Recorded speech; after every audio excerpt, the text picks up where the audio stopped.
Hello, welcome to today's lecture about post-war Washington Part 2.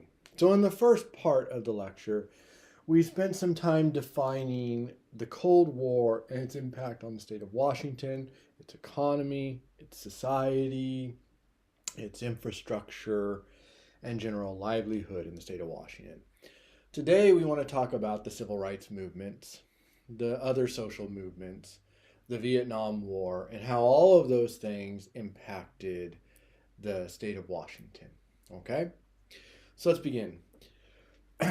There have been civil rights movements in the United States since well before the country was established. Whether those were anti slave societies and African Americans petitioning state and later national governments to recognize their legal, political, and social rights, whether it was abolitionist movements fighting to abolish the horror of slavery, whether it was activists arguing against the treatment of indigenous peoples, or simply women advocating for greater legal rights, political rights, working its way towards full legal and political equality. We have had those movements in this country since before its inception, before the Constitution was ever drafted, before the revolution ever occurred. But those movements have always grown and evolved through the eras, through the various time periods and challenges that this country has faced. In the last lecture, I talked to you about the seeds for the post World War II civil rights movements. And what those seeds were a greater desire to free people from oppression at home, given the rhetoric the American government had used to fight both World War II and the current Cold War. And we talked about how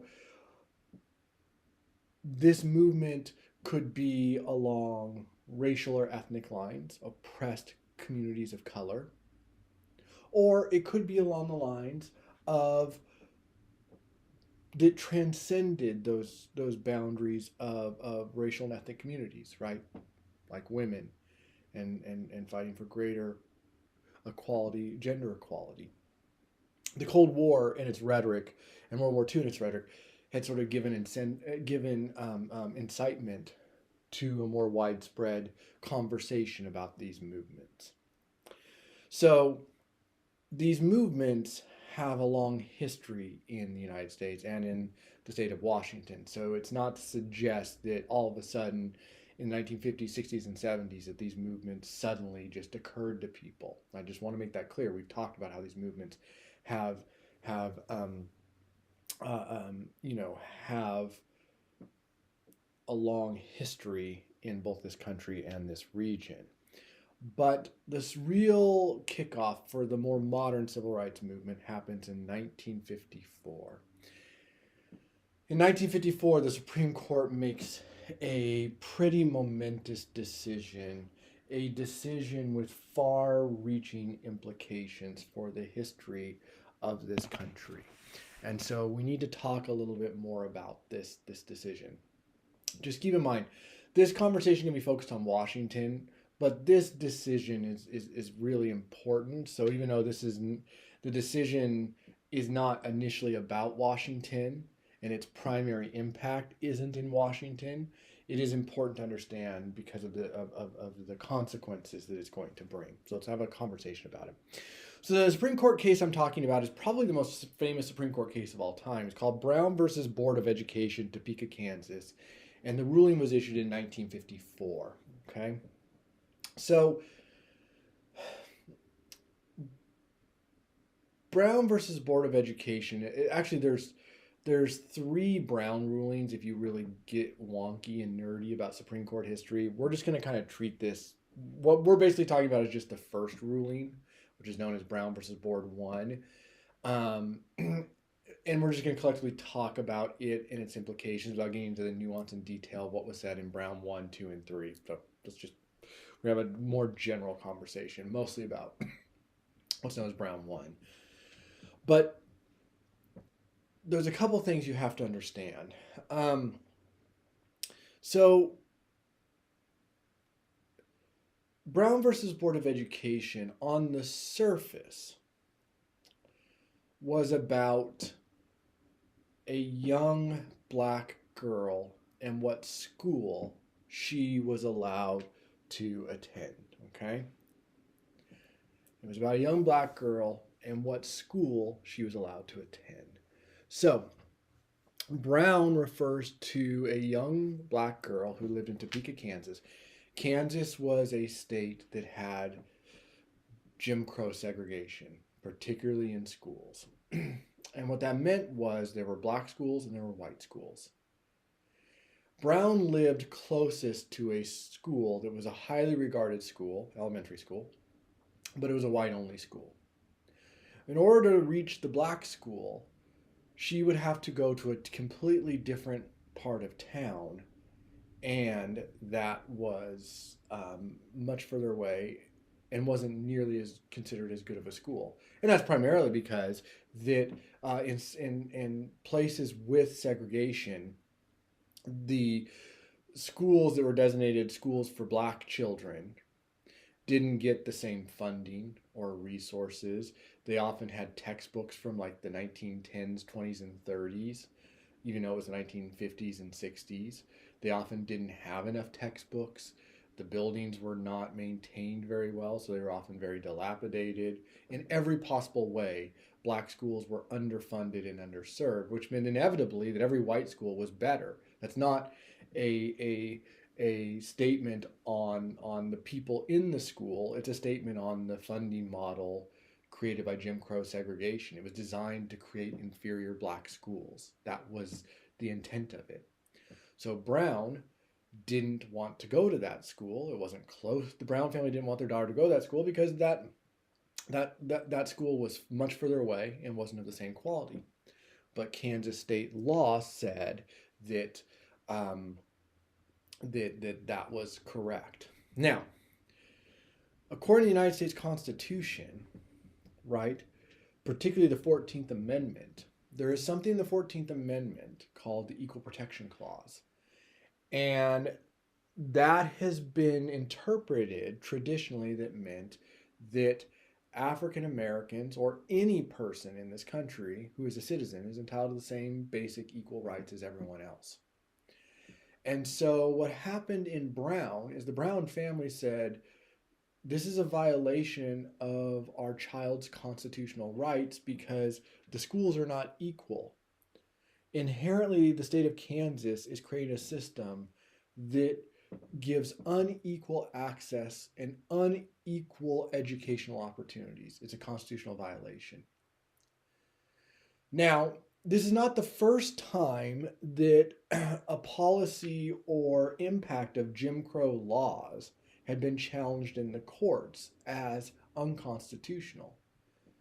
Going back to the establishment of Jim Crow in the late 19th century, African Americans have been saying that segregating public services, segregating buses, segregating trains, segregating all aspects of life, preventing them from voting, that all of that was unconstitutional. They had been saying that since these laws were created. But the courts had consistently sided with southern states.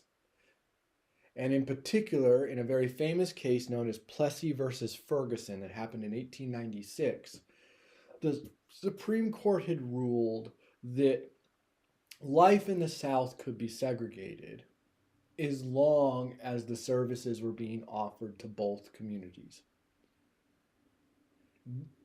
It was phrased in the decision in Plessy versus Ferguson as separate but equal. That you could offer separate services to black people from white people as long as they were equal services. And that ruling primarily had been the means to justify segregation in all its forms in the country. Well, what happened with Brown versus Board of Education is that the Supreme Court heard these cases.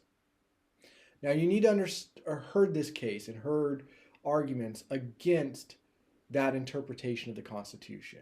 What effectively the lawyers for Brown and the Brown family were arguing is that separate but equal was wrong. That in segregating schools, you were inherently making them unequal. Okay, that was the argument. Now, before I get to what the Supreme Court ruled, you have to understand a little bit about how the Supreme Court works, because otherwise you won't fully understand the impact of this decision. So the Supreme Court is the highest court in the land. It deals with issues around federal law and interpretations of the Constitution. Theoretically, that gives the court a wide prerogative on all legal matters. It makes the court, as it's popularly known, the highest court in the land. And many people look at the Supreme Court as being able to weigh in on whatever they see fit. However, the Supreme Court's power is often dictated by its members and how its members see its role. And what I mean by that is that theoretically, any legal issue could ultimately be a Supreme Court issue.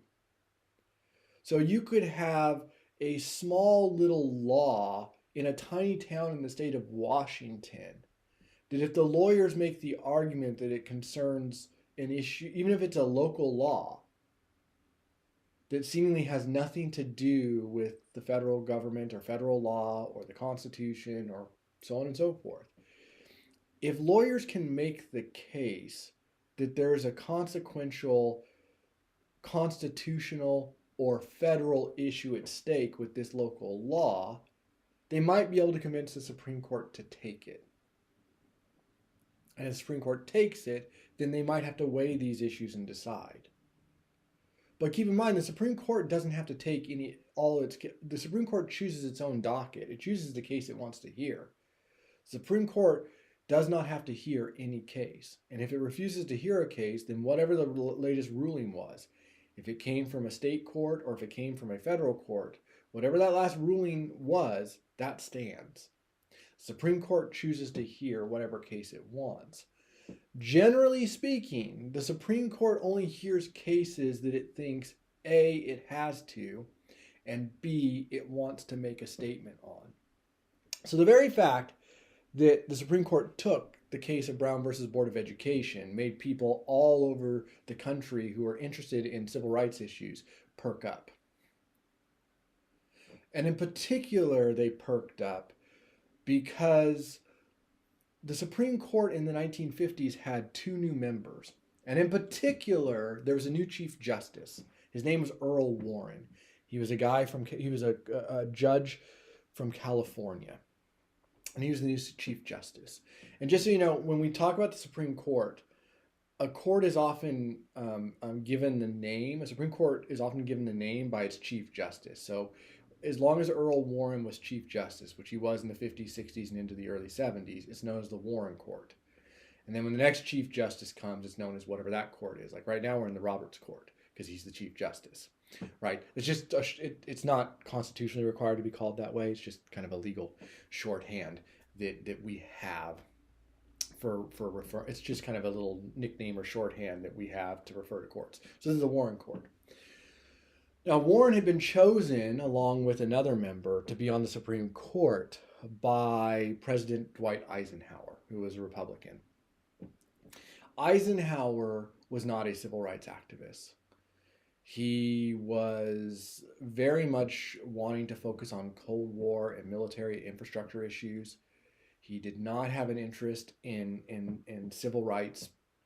And in fact, he had been not an active opponent to civil rights, but he'd certainly not done anything to help civil rights activists.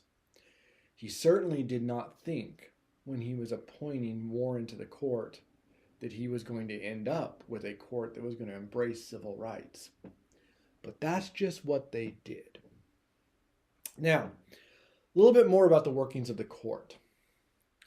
The court currently is 9 members, and it's been that way for over a century. It doesn't have to be that number. The Constitution allows Congress to create the number of justices on the Supreme Court. And the number has varied throughout history, but it's been 9 for a very, very long time. So, when you have 9 justices, all it takes is 5 justices to issue a ruling, and that ruling takes effect, that the court has spoken. So whether it's 5, 4, 6, 3, 7, 2, 8, 1, 9, 0, it doesn't matter. Whatever the majority says is the interpretation of the law according to the court. Now, the Supreme Court could just rule. It could just say, hey, we're making a decision, 5 of us on one side, 4 on another, 6 on whatever the number is. And that's it. But of course, when the court is ruling on an issue, they aren't just deciding a particular case. They are giving guidance to Congress, to federal appeals courts, to federal district courts, to state courts, to state legislatures, to state lawmakers about how to interpret their ruling. So they do this by writing out their rationale for the decision, by writing their decision and telling people why they decided what they did and giving guidance for what to do in the future. Okay? So they issue a decision and they say why they decided what they decided. Now, each side of an issue has the right to issue a decision. So the majority that made the decision that won the case, their decision prevailed. They issued the majority decision. That becomes the guidance for all those groups I spoke about just a moment ago. However, the minority can issue what's called a dissent, where they say why they think the majority made a mistake. That has no force in law. None. But dissents can later be used by future generations to possibly provide a rationale for overturning a Supreme Court's decision in the future, because courts' decisions can be overturned. We've seen that very recently with this current Supreme Court, where they overturned previous decisions. So there can always be dissents. I tell you this because after hearing the arguments and reading the written reports, the Supreme Court retreats to what's called its chambers. They discuss amongst themselves and then they vote. With respect to the Brown case, we know, normally these are private discussions, but we know from reporting and interviews later on a little bit about what happened in this particular case. So we know when they got in the back room that it was clear immediately that Earl Warren the Chief Justice was going to side with Brown family and say that this school segregation in Kansas was unconstitutional. He was also going to push for an opinion that said basically all forms of segregation are unconstitutional. And it was clear that he had the majority with him. So it was going to be a monumental decision. However, he also understood how politically volatile this decision was going to be in America, where there was lots of racism and segregation. So he did not want a court in which there was any dissenters. He wanted a 9-0 decision. The problem is he didn't get a 9-0 decision. There were 2 people, according to our understanding, 2 of the justices who did not want to join the majority. So Earl Warren worked really hard and made a lot of compromises behind the scenes to get them on board. So there was a 9-0 decision. He wanted to present a unanimous front in striking down segregation in schools and implying that all segregation was wrong. Then, once he had the 9-0, he had to write his majority decision. Now, this is what's known as an opinion, but it's the guidance of the court. Now, when a court issues an opinion, it can do so in kind of two ways. One way is a narrow ruling in which the court says, look, in this particular issue and only in this issue, this is what we're deciding. But they could also issue a wide opinion. And in a wide opinion, they're basically saying, we ruled this way in this particular issue, but please understand this issue is applicable in so many other areas, and we think in those areas this is true as well. What the Supreme Court did in Brown versus Board of Education is issued a wide ruling, a wide opinion. In that opinion, they basically said school segregation is unconstitutional. They said separate is not equal, directly quoting and overturning Plessy versus Ferguson. But in addition to that, they also said that they thought that this ruling on schools was applicable in many aspects of American life. They were basically inviting civil rights groups to challenge segregation in all aspects of life, saying that the court would be their ally. Later on, the court will order the immediate desegregation of schools, meaning that schools have to be integrated immediately. And that is a fire that helps really light a lot of the mass demonstrations, boycotts, and protests that define the civil rights movement. This was the kind of fuel and allyship that many civil rights groups needed. It's not that they weren't working before this, they were, but now they have an ally in the court. This leaves Eisenhower with a dilemma, which is that he didn't like this decision. In fact, when Eisenhower was asked, did he think he ever made any mistakes as president, he said, yes, two. They're both on the Supreme Court. He's clearly saying that he thought that the Warren Court and its civil rights decisions were wrong. But Eisenhower enforced them. When southern states refused to integrate schools and were using state police and state troopers to block it, Eisenhower brought in federal troops to integrate schools. You can, if you want to explore this story more, you can take a U.S. History 2 class, a Modern American History class. You can find lots of documentaries about this and see the images of it. We're not going to talk about it right now, but I just want you to be aware of it. Because this ruling really inspires lots of groups to legally challenge segregation all over the country, including places like Washington State, and also to organize, okay? And that creates the civil rights movement. The civil rights movement is most famously associated with African Americans fighting for equality, voting rights, and end to all forms of segregation. But what is often not appreciated is this movement was broad and included lots of different groups. And in the state of Washington, where there was a relatively small African American population, the movement was much more diverse than you find in most of the areas of the country. We have Latinos, particularly Mexican Americans, organizing to protest their oppression and discrimination in the state of Washington, right? Some of the earliest Mecha movements were in the state of Washington at universities like the University of Washington.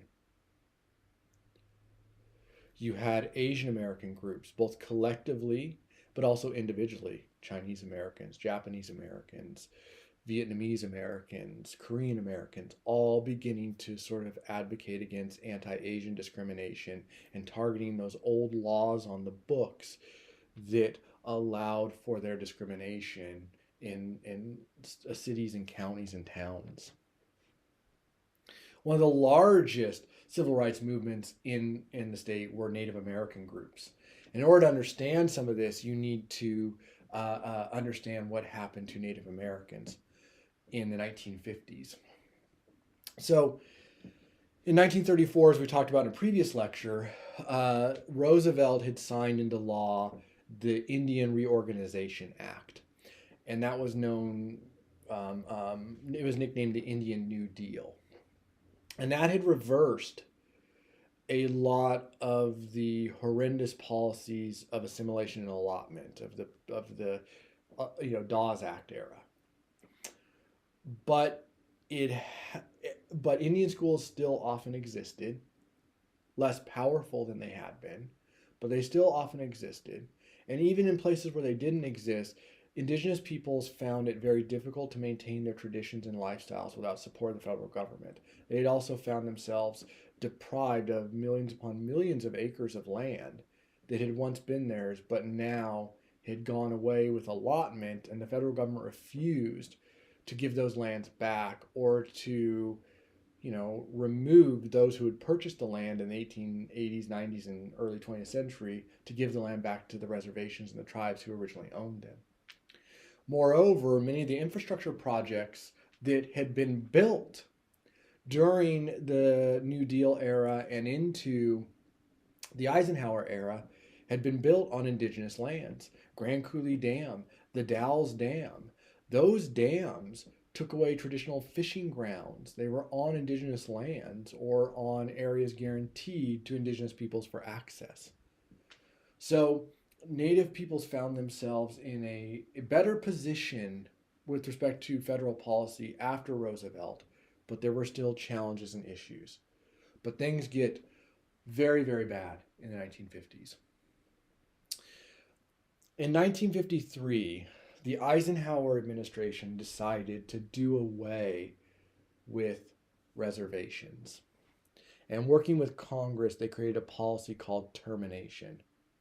And what this meant is they were going to terminate the federal status of tribes around the country, dissolving their treaty relationships with these tribes, dissolving the reservations themselves, and dissolving any federal assistance given to these tribes under the terms of their treaties. They didn't do it universally. They didn't do it by fiat. Basically, what termination did was it gave the federal power the right to terminate tribes. And so they began a process in which they started to terminate the acknowledgement of certain tribes. So they started primarily with small tribes. And so in the state of Washington, there were many tribes in Western Washington, like Chinook groups along the mouth of the Columbia River, or groups further north, like the Cowlitz, who found themselves under termination. And even though they as a people continue to exist, their identity continued to exist, the federal government officially terminated all their federal status, got rid of them. And so they start doing this around the country.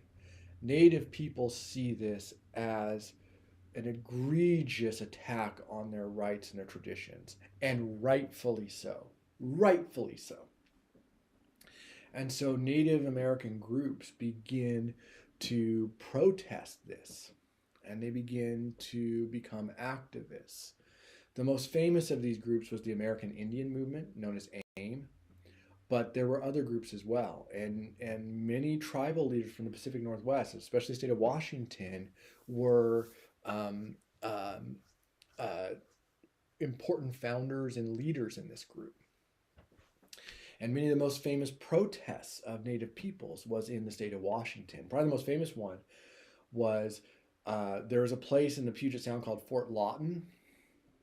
And Fort Lawton was an old military base that the United States had decided to decommission. They didn't need it anymore because they had other ones. And they were going to decommission it and turn it over to the city of Seattle. Well, in the treaties signed by Puget Sound tribes, decommissioned forts and military units were given to the tribes. So Native peoples, when they heard about this, just occupied Fort Lawton, and they refused to leave. They said, nope, this is ours by treaty right. It ultimately became such a successful protest that the city of Seattle couldn't uproot these individuals, decided they didn't want to, and instead created a park there. And at that park, there eventually emerged a Museum of Native Peoples of Washington. Native peoples demonstrated and protested and marched just like all other groups. In Washington, there was a very active women's liberation, women's equality movement. And so Washington sees the same protests, sit-ins, demonstrations that you see everywhere across the country. But here, they're targeting the oppression that's here. They're targeting covenant systems, which ultimately get eliminated by 1968. they're targeting business policies that discriminate against certain groups, whether it's anti-Semitic policies, racist policies, or policies that prevent the hiring of women. They're doing boycotts. They're doing all the things you see in the rest of the country, but they're doing it targeting specific forms of oppression here. It's an underappreciated story of the civil rights movement, and it's made possible by a court that is telling the public that they're sympathetic to overturning racist, misogynistic, anti-Semitic, discriminatory, predatory laws. Civil rights was not the only protest movement in the United States at the time, right? The Vietnam War protests became popular in the mid to late 60s and early 70s. Now, we're not going to talk about the Vietnam War in this particular class. That's a conversation for a Modern America or a US 2 course, okay? But the Vietnam War was a Cold War conflict. Ostensibly, the United States said it was defending South Vietnam from communist North Vietnam. What people often don't realize is that the reason there was a divided Vietnam, North and South Vietnam, was because of U.S. intervention. Vietnam had been part of a colony that belonged to France called French Indochina. And the communists in Vietnam were anti-colonialists. They had basically created a movement that forced the French out. As a consequence of the French leaving in 1954, there was a UN agreement that said that there would be elections held in Vietnam to determine who would be in power after the war. It was clear the communists were going to win the elections, so the United States basically intervened and divided Vietnam in two. North Vietnam, which was in the hands of the communists, and South Vietnam, which was going to be controlled by a puppet government supported by the US and its allies. North Vietnam never liked this, and they tried and unify the country. Many in South Vietnam, perhaps close to the majority, wanted to join with North Vietnam, and so this created tension within South Vietnam. Ultimately, this tension created warfare, and the United States began to intervene in helping the South Vietnamese government fight against North Vietnam, but also North Vietnamese sympathizers in the South. In 1964, there was something called the Gulf of Tonkin incident, in which a American ship in the Gulf of Tonkin said it was fired upon by a North Vietnamese ship or North Vietnamese forces. It turns out now that we know that that probably wasn't the case. It was probably just a munitions like error or explosion. But this incident was used as justification that the North Vietnamese had attacked Americans and therefore Americans needed to go to war. So in 1964, the United States officially sends troops to Vietnam to support the South Vietnamese government. You can take a U.S. history class to go through the rest of it. But this war was initially fairly popular, but as it dragged out across the country, it became unpopular. By 1968, it was an incredibly unpopular war. And it's really 1968 and beyond that you see the famous anti-Vietnam War protests that you might have seen in movies or films or in documentaries or heard about or read about or seen images of. It's really after 68 that the war becomes incredibly unpopular nationally. However, in the state of Washington, the war was actually never that popular. The United States in the state of Washington, there were protests against the war as early as 1964. As early as 1964, there were protests against the war. And the anti-war protests tended to overlap with civil rights movement protests. And so these protests tended to be sort of intertwined, and many of the same leaders were active in both movements. But Washington was protesting the war from a very early time period. It was never as popular here as it was in the rest of the country. In fact, many of the protests against the Vietnam War were very large in the Seattle area. Several times they they marched and shut down I-5 in Seattle, which is one of the major ways in and out of the city, north and south. And they just sort of like shut it down. And the authorities would try and prevent them from getting onto I-90, but they always figured out a way to get on there and organize and then shut it down. So the protests in Washington were pretty early on, and they only escalate as the war becomes unpopular nationally. So Washington was a key area for supporting the war because of our location. We're just close to, our military installations are among the closest to Vietnam for supporting the war, but the war was pretty unpopular here. So the civil rights movements and the anti-war protests had a pretty defining impact on the state of Washington. It really, really did. And it resulted in many changes. It also resulted in a political divide that I think is pretty important, which is that Washington had been a fairly liberal and progressive state, right? Even before the movements of the 60s and the 70s. But there are two things you need to know about that.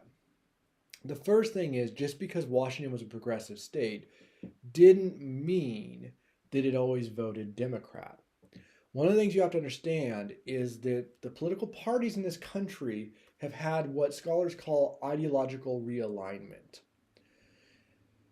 In other words, since the 1960s up until today, the political parties in the United States have aligned to where liberal and conservative, right, define the two parties because there's ideological cohesion in the parties in ways that there didn't used to be. What I mean about that is that there used to be liberal Republicans. Liberal Republicans were primarily Republicans found in the Northeast and in the Pacific Northwest.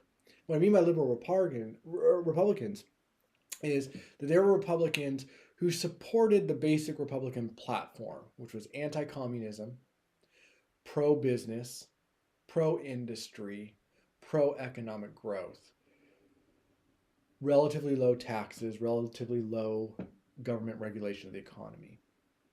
However, these same Republicans were quite liberal on social issues. They believed in social equality. Many of them believed in racial equality. Many of them believed in gender equality. And liberal Republicans had been really important in helping to pass the civil rights legislation of the 1960s. They had been key votes in helping it. By contrast, most Democrats were pretty liberal on these issues. But in the American South, there were conservative Democrats. And conservative Democrats were particularly leery of government intervention because they thought it might lead to government imposition of racial equality. And of course, the civil rights legislation of the 60s, passed by Democratic presidents, confirmed those beliefs to conservative Democrats in the South that the state would come in and force an end to Jim Crow segregation. So you had some liberal Republicans in the Northeast and in the Pacific Northwest, and also in places like Washington or California. And then you had conservative Democrats in the South. As we move through the 1960s, that changes, okay? That changes because conservative Democrats tend to gradually disappear. There are fewer and fewer of them from in the 70s and into the 80s and into the 90s because the areas where there were conservative Democrats, the American South, tend to become a switch in affiliation. They switch to the Republican Party, especially after Nixon. Nixon believes that he has a way to exploit this. It's really Nixon who begins the process of welcoming in those former conservative Democrats into the Republican Party. But keep in mind, those conservative Democrats were white supremacist racists who wanted segregation. That's who's being welcomed into the Republican Party.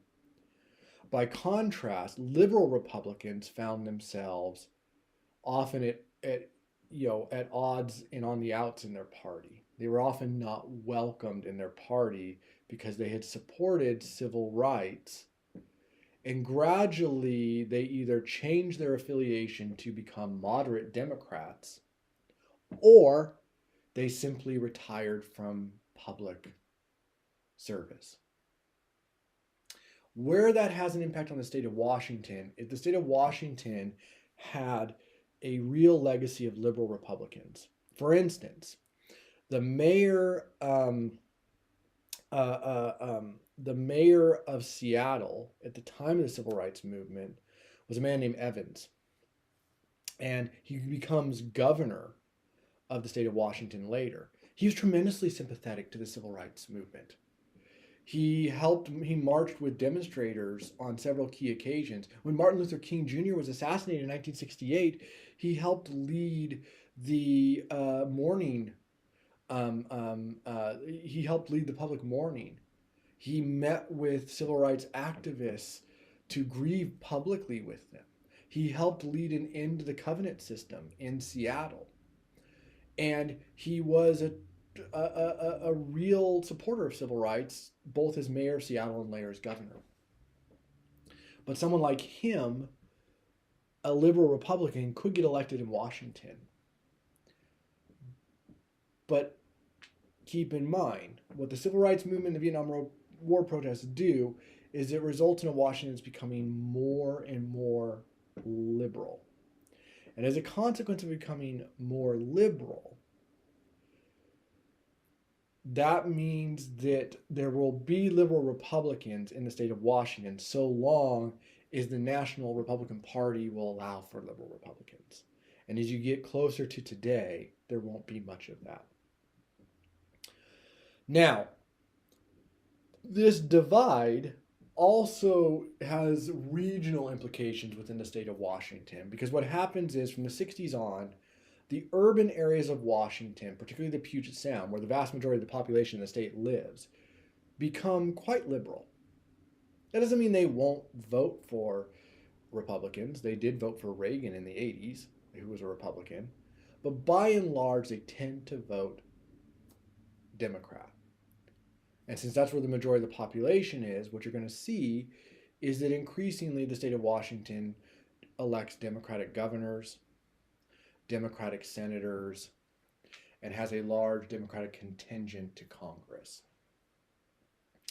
By contrast, the rural areas of Washington, which had been fertile ground for Democrats, particularly in farming communities, had had close alliances with rural communities. Those communities tend to switch to become more conservative, and then since the Republican Party became the conservative party, they become more Republican. So what we see is a rural-urban divide occurring in the state of Washington, and that tends to result in an east-west divide in the state of Washington, in which Western Washington, because that's where more of the urban areas are, tends to be solidly liberal, which means in today's politics they vote Democrat, and rural areas, which tend to be more on the eastern side of the state, become more conservative and vote Republican. That's a consequence of, the civil rights movements and how it changed national politics and that unique expression within the state of Washington. Let's talk a little bit about Native communities, because Native communities some really important things occur as a consequence of civil rights movements. In the early 1970s, it is decided to end termination. Ironically, Richard Nixon is president, and Nixon had been vice president during the Eisenhower years when termination was advocated for. But nonetheless, termination as a policy is ended. And so termination is ended. And the United States embraces a policy of self-determination and self-government. And so there is still the Bureau of Indian Affairs, there's still federal money and federal regulation of tribes. But by and large, what happens is that tribes are given tribal sovereignty, the ability to establish their own tribal governments, which are largely democratic and elected, to be able to administer their own affairs and federal money. There's still lots of restrictions, particularly on economic development. Native peoples often, you wonder why there's so many casinos today on Native American lands. Well, it's because it is one of the few industries that the federal government allows them to do to generate revenue to support tribal programs and tribal initiatives. A lot of other things that Native peoples would like to do, like the economic exploitation of some of their natural resources through logging or mining, that has often been denied to them by the federal government, depending on what political parties in power and the environmental impact and so on and so forth. So there's still a lot of restrictions on Native peoples, but they get tribal sovereignty. Now, for those tribes that were terminated, a reconciliation board is created to allow the restoration of their reservations and their tribal recognition by the federal government. So on surface that sounds great. Like, okay, there's a process for undoing the wrong of termination. The problem is that the commissions requires a certain kind of documentation that many of these tribes don't have. So within the Pacific Northwest, there's a reservation called the Grand Ronde Indian Reservation. It's a relatively new reservation made up of various tribes who were terminated, but they successfully proved through documentation to the committee that they deserve to be reinstalled and have their reservation put back. However, many Chinook groups in the state of Washington did not have the required documentation, because many of these groups never thought they would need certain kinds of documentation. They had treaties, they had recognition. And so they're still fighting for their rights even to this day. So the restoration of tribes in their tribal lands has not been universal nor a smooth process. There was also an important decision that had a huge impact economically on the state of Washington. It was a court decision, not a Supreme Court decision, but a court decision that's really important. And that's called the Boldt decision of 1974. It was a federal court decision. It was appealed, but ultimately the Supreme Court refused to take it up, so it remained. So the Boldt decision refers to a court decision that was decided in 1974 about fishing rights. Many of the treaties in the state of Washington with the tribes, especially the tribes in western Washington, basically guaranteed access to fishing grounds and fishing to the tribes. The tribes argued that commercial fishing operations deprived them of their treaty rights to the fish stocks of the state of Washington. And so they sued, saying that commercial fishing, because it was overfishing and taking so much of the profit, was denying tribes their treaty rights. And a federal judge named Boldt agreed. He said, yeah. He said, the only way to understand these treaties is to say that half of all the fish in coastal waters and in rivers and streams belong to the tribes as a result of these treaties. That had a huge consequence for the tribes, because what it meant is commercial fishing operations now had to work with the tribes if they wanted to catch a certain amount. Sports fishermen had to work with tribes if they wanted to catch a certain amount. That was a boon to the tribes initially. However, many fishing companies didn't think it was worth the effort to secure licenses and grants and leases from the tribes. And so many fishing companies and fishermen in the Pacific Northwest simply found themselves out of work because they left. But it was a major victory for the tribes and had enormous economic impact on the economy of the state. Speaking of the economy, let's talk a little bit about the economy of the 60s, 70s, and beyond. So by the 1960s, the United States and the Soviet Union had built up through the arms race, the military buildup, the atomic buildup, the nuclear buildup. They had built up weapons supplies that were so enormous that there wasn't much of a need to build them up anymore. And in the 1970s, the Soviet Union and the United States began to sign what are called SALT treaties. SALT stands for Strategic Arms Limitations Treaties. And these basically limited the production of certain military goods, especially nuclear material, but all sorts of military goods, to try and limit the capacity to destroy the planet and its peoples. What that meant is that the war industries that have been so impactful for Washington began to decline. There wasn't as much work in them. Now, initially, Boeing filled that void with a civilian airline industry because the civilian airline industry had exploded and Boeing was one of the major plane manufacturers for the civilian airline industry. However, by the late 60s, even that declined.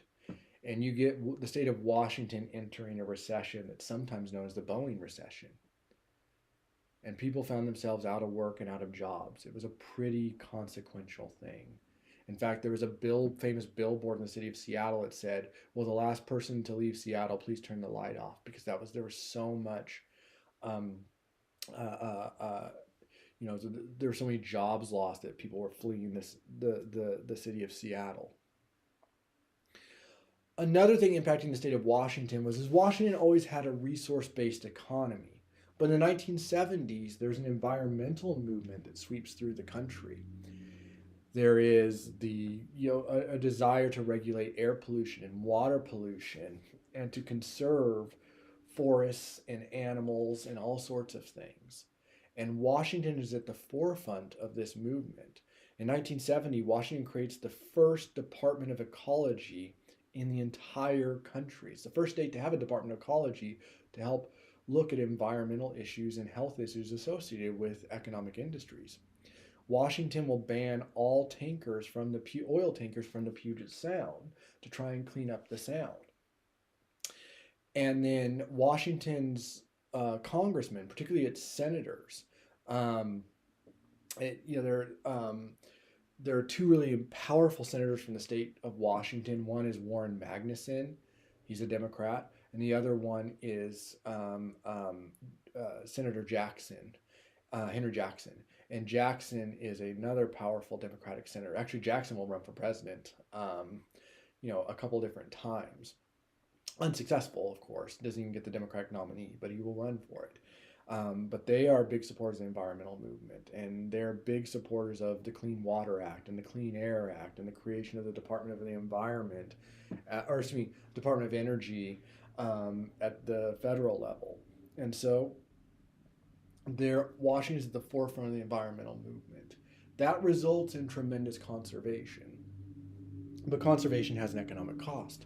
As we start conserving our forests and our wildlands and our coasts and our waters, excuse me, that will limit jobs that had been in a really important part of Washington's economy, especially mining and timber. And the Bolt decision is already having an impact on fishing. So we're starting to see a change in Washington. One change in Washington, though,